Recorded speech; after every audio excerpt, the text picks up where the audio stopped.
In this video, I will show you how to fix ChatGPT app if it's not working. First, you want to close the ChatGPT application completely. After that, reopen it and check if it starts working. If the app still isn't working, then the next thing you want to do is check if your internet connection is stable. Switch between Wi-Fi and mobile data. Refresh your network and check if your problem is resolved.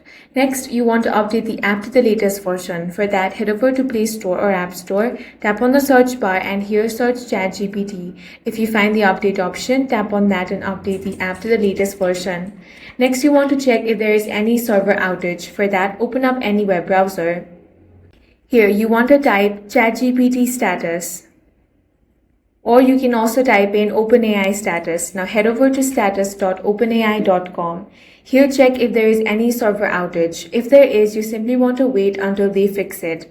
If there is no server outage, then the next thing you want to do is clear the app cache. For that, long press on the ChatGPT app and tap on App Info, which should take you to App Settings. Here scroll down and find Storage. Now tap on Clear Cache.